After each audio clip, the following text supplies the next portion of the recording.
Seperti biasa, sudah hari Kamis dan saatnya main prediksi-prediksian. Akhirnya series ini balik juga ya, dimana kalian bisa melihat prediksi-prediksi luar biasa gua. Iya, saking luar biasanya, mending gak usah prediksi sekalian. Anyway, tahun ini gue pengen sedikit lebih seru lah prediksi-prediksinya. Jadi kan gue akan ada 5 prediksi di setiap balapan sebelum FP1 seperti biasa kayak tahun lalu. Cuman ini nih serunya. Jika dari 5 prediksi itu gue banyak salahnya, ya let's say gue salah 3 atau 4 atau semuanya bahkan, gue harus melakukan sebuah challenge dan video challenge itu nanti bakal ditaruh di YouTube Shorts gue. Nah, kalian bolehlah komen challenge apa yang harus gue lakuin dan nanti gue bakal tanya juga di post YouTube, IG, dan sebagainya untuk challenge ya. Yang wajar-wajar aja, tolong nih, please banget ya. Janganlah kalian nyuruh gue gak potong rambut kayak fans satu ini ya kan. Oke lah, tanpa basa-basi, langsung aja gue bahas prediksi GP Australia 2026.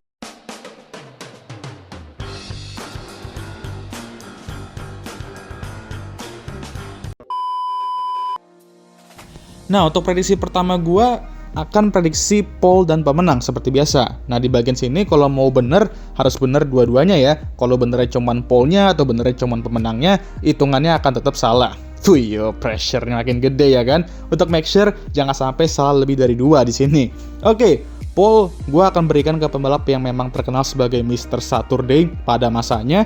Dan mengingat kabar burungnya, mobil Mercedes bakal menjadi mobil terkencang di regulasi baru ini, gue akan pilih George Russell meraih pole di Australian Grand Prix nanti. Emang ini merupakan musim di mana George harus gaspol untuk meraih gelar Jordan itu jika emang mobilnya sekencang itu.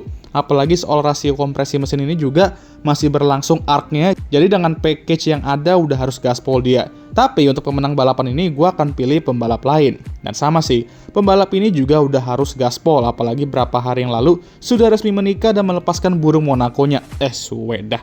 Gue masih nggak habis pikir sama itu rumornya yang bilang soal burung Monaco itu ya. Dan ya, gue berbicara soal Charles Leclerc tentunya, di mana dia akan meraih kemenangan pertama musim ini dan memposisikan Ferrari sebagai salah satu ancaman di 2026. Akankah gue ngejinx kembali? Bisa jadi, karena gue ngejinx mereka banget musim lalu. Tapi ya we'll see apakah prediksi gue soal mereka Jordan itu delay 1 tahun sebenarnya. Charles sudah nggak perlu diraguin lagi talentanya dan dia hanya butuh mobil untuk membuktikannya. Semoga aja mobil Super Funny 26 ini adalah mobilnya. Untuk prediksi kedua, tentu saja gue akan prediksi Akamsi kita yang dimana akan terus meng-carry beban kutukan dimana belum ada pembalap Akamsi yang mampu finish di podium di balapan Australian Grand Prix ini, yaitu Oscar Piastri.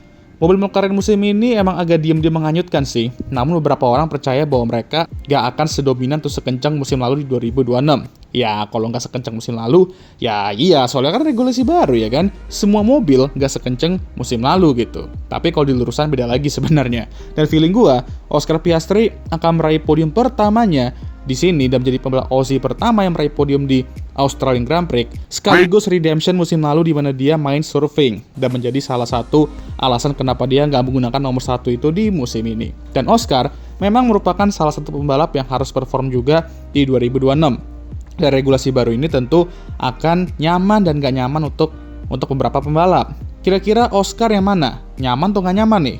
Kurang tahu lah ya. Tentu akan menarik juga musim ini untuk melihat pembalap-pembalap ini dengan regulasi baru, adaptasinya kayak gimana, karena otak akan bermain banget seperti yang sudah gue bilang berkali-kali di channel ini.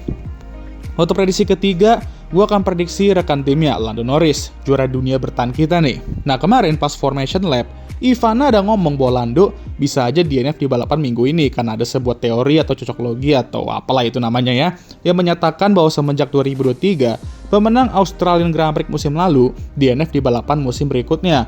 Charles Leclerc menang di 2022, DNF di 2023. Carlos Sainz menang di 2024, DNF di 2025. Dan Lando Norris yang menang musim lalu bisa aja jadi korban berikutnya di tahun ini. Lalu ada juga soal Jordan bertahan tuh DNF di Australia ketika ada perubahan regulasi besar-besaran, yaitu Sebastian Vettel di 2014 dan Max Verstappen di 2022.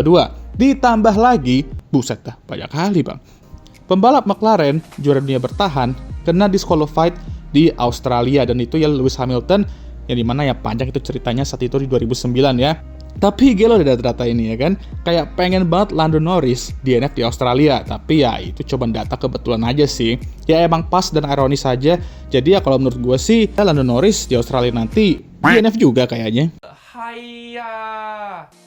Alasannya apa? Nanti gue sekalian bahas di prediksi kelima nanti ya, yang di luar pembalap dan tim prediksinya seperti biasa. Untuk prediksi keempat, gue mau prediksi yang papan tengah nih, dan gue mau bahas soal tim yang datang dengan mesin baru deh, yaitu Audi. Tim ini emang menjalani testing yang campur aduk, cuman baik lagi, ini pertama kali mereka hadir di FIA F1 World Championship, jadi pastinya akan butuh waktu buat mereka bisa bersaing dengan rival abadinya seperti Mercedes. Line up mereka ya oke juga, dan musim lalu udah terbukti keduanya bisa perform. Malah Nico bisa meraih podium walaupun gak di spray champagne. Masih aja dibahas, suwe. Jadi untuk Audi, gue akan prediksi bahwa salah satu pembalap di Australia nanti akan meraih poin. Mau itu Hulk atau Gaby, bebas, intinya satu Audi akan finish di top 10. Dan itu akan menjadi debut yang solid untuk mereka. Sesuai teori Kartono 2022, mesin baru yang hadir di F1 mampu finish tanpa masalah aja udah puji Tuhan. Tapi kalau udah bisa cetak poin, itu luar biasa dan anggap aja kemenangan buat mereka. Jadi untuk Audi, gue lumayan excited untuk melihat apa yang akan mereka berikan di musim pertama ini dengan regulasi baru. Salah satu brand Jerman favorit gue juga nih BTW ya. Nah, kita sudah tiba di prediksi kelima, dan seperti biasa, prediksi ini akan di luar tim dan pembalap. Jadi regulasi ini sepertinya kalau kita lihat dari testing kemarin, reliability akan menjadi isu untuk beberapa tim. Apalagi Aston Martin, yang katanya cuman mau ikut formation lap doang ya kan? Kalau gitu mah ya mending gak usah balapan di musim ini gitu. Suruh mereka yapping bareng gua sama Ivan aja di formation lap, baru bener itu. Jadi reliability akan menjadi isu di awal-awal 2026, dan ini adalah hal yang cukup biasa lah mengingat perubahan besar regulasi khususnya di bagian mesin, di mana udah 50-50 hybridnya ya, itu pasti bakal terjadi gitu. Dan feeling gua di ronde pembuka ini, dan ini gue juga udah ada ngomong di podcast Bang Kemal juga, bahwa hampir setengah grid, ya itu kan ada 22 pembalap tuh, ya mungkin sekitar 12, 13, 14, 15 tuh nggak akan finish di ronde pembuka ini. Ya kisaran 11-15 lah yang finish ya, dan sisanya DNF. Nah ini yang gue prediksi akan terjadi ke Lando tadi di prediksi ketiga. Cumannya gue bisa salah karena ini cumanlah prediksi di mana FP1 juga belum mulai. Nah kita lihat aja kalau sampai banyak salahnya ya kan.